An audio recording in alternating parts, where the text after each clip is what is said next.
Hey guys, welcome back to the channel, and we're looking at Star Trek Picard Season 2, Episode number 4. And we're almost halfway through Season 2, by the way.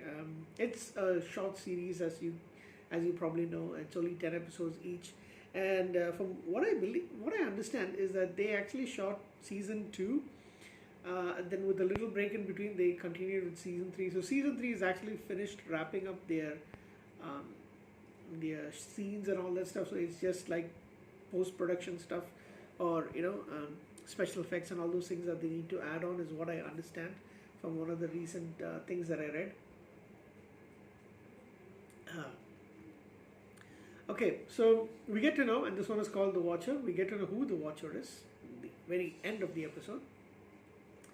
Surprise, surprise, Picard is going to meet, based on, okay, let me start from the beginning.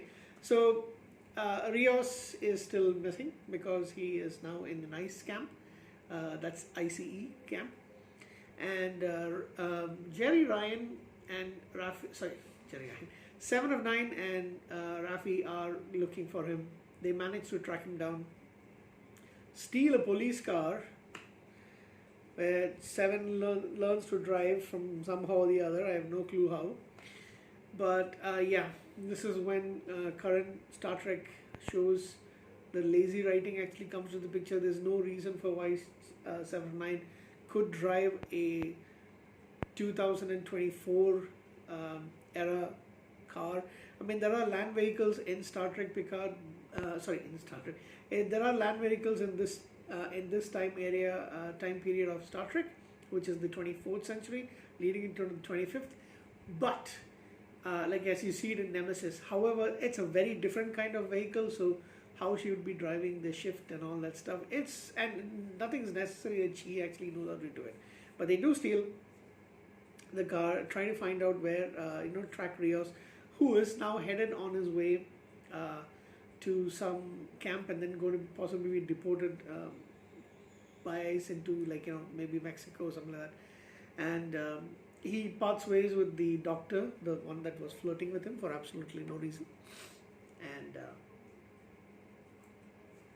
so she's a citizen, therefore she is let go. She's free.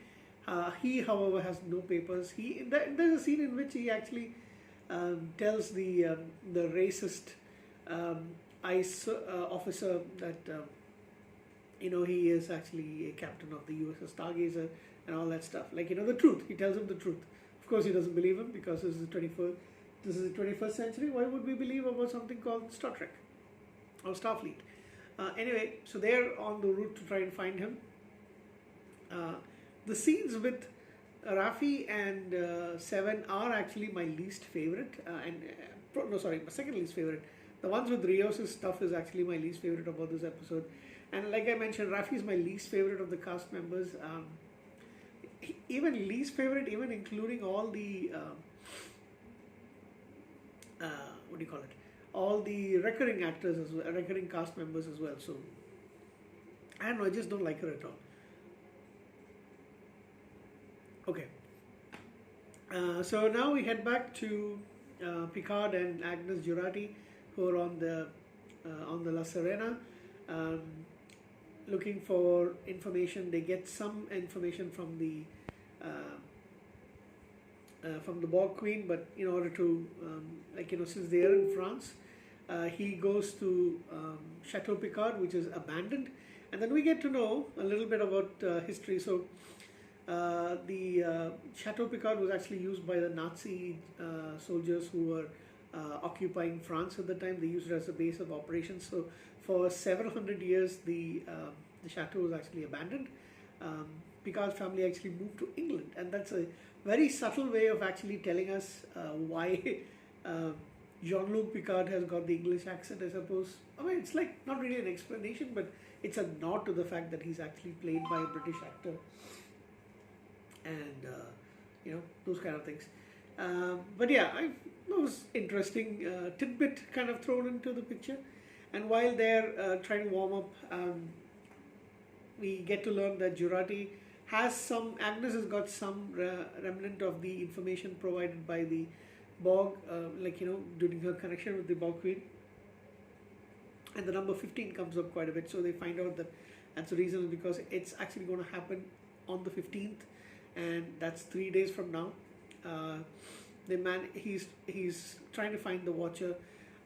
With the coordinates that they get, he gets to the 10 forward bar, but and to meet Guinan, who is still alive, because she's an Elorian. However, now here's where the confusion actually happens. She is, of course, played by a different actress, a younger actress. It's not Whoopi Goldberg that we get to see, and she doesn't know who Picard is. So the explanation for this, okay, I understand. So since they've changed since the timeline is changed by Q, in which Starfleet doesn't exist, humans are the xenophobic, fascist kind of regime, a totalitarian regime. There is no Starfleet, so therefore Picard doesn't actually go back into the past in TNG and meet with Guinan around the Mark Twain time. If you remember the episode with which he meets with both Mark Twain and a young Guinan at that particular point in time. So since that hasn't actually happened, when we meet Guinan here, she doesn't recognize Picard, which was a little odd. I was hoping that you'd get to see a lot more of Whoopi Goldberg as Guinan in this scene. Excuse me, I'm a little sleepy. But at the same time, I don't know why they went this route. I hope we get to see Whoopi a little bit more. She's amazing. That is the reason why. Having said that, this particular actress, I thought she did a fine job.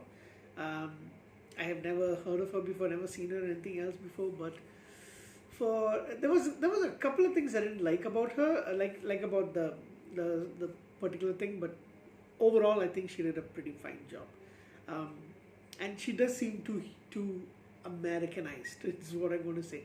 But then, yeah, she's been living on this planet. But when you look at Guinan, and Guinan isn't Guinan wouldn't be that present day kind of person. This actress just seems to give out that particular thing. So she leads him to the Watcher, and the Watcher takes on, can take over people's, basically can take over people. And how you recognize that the person is the Watchers with the eyes all milked out to just completely white out. So initially it's a form of a young girl, tells Guinan to go away, and leads Picard, jumps onto a couple of other people and leads Picard to a lady who's dressed in a business suit and is in one end, and we see a young, I wouldn't say young, but yeah, a human looking Laris. And because she doesn't have the pointed ears, she's the Romulan ears, she's got the Romulan Vulcan ears, she's got the rounded ears of a human. She comes, she opens up a portal and takes Picard along with her. That's where the storyline ends. But there is one more thing. We actually see Q, who is sort of like stalking a young woman, and he snaps his fingers and nothing happens. Who is this woman? Why is Q so interested in her? We're not sure. I'm guessing there's something. Some people seem to know who the actress is. I've never seen her before. This leads me to believe that this woman is actually going to affect the timeline. Something about her is probably going to be really important. I'm not sure. We're not sure about it, but yeah. I'll give this episode I still like it overall. I'm grudgingly giving it an 8. I actually want to give 7.5. The reason I mentioned, I don't like the Rios angle. I don't really like the hunting for him, that particular thing, and the cops chase scenes and all that stuff. Everything else was pretty good. So I think I'll give it a reluctant 8 out of 10. Agnes versus the Borg Queen, amazing. Absolutely amazing. So there's that, and I actually feel that we are going to go down that lane where possibly something tragic is going to happen to Agnes Jurati. I'm not sure if it's going to happen this season, towards the end of the season, or maybe the next season. We don't know. But I actually feel that Agnes is going to regret all the time that she's spending with the Borg Queen. Although currently she seems to be having the upper hand, she's much more smarter, much more capable than she actually lets on, and the Borg Queen is very well aware of that. And that is what scares me about poor Agnes Jurati. So let's see. We don't know what's going to happen. Anyway, that's it for my thought on the latest episode, episode 4 of season 2, Star Trek Picard. Excited for the next few episodes. I can't wait for it. I will have my thoughts on those as well. Each episode one at a time. Thank you guys. Live long and prosper. Take care of yourself. Bye bye.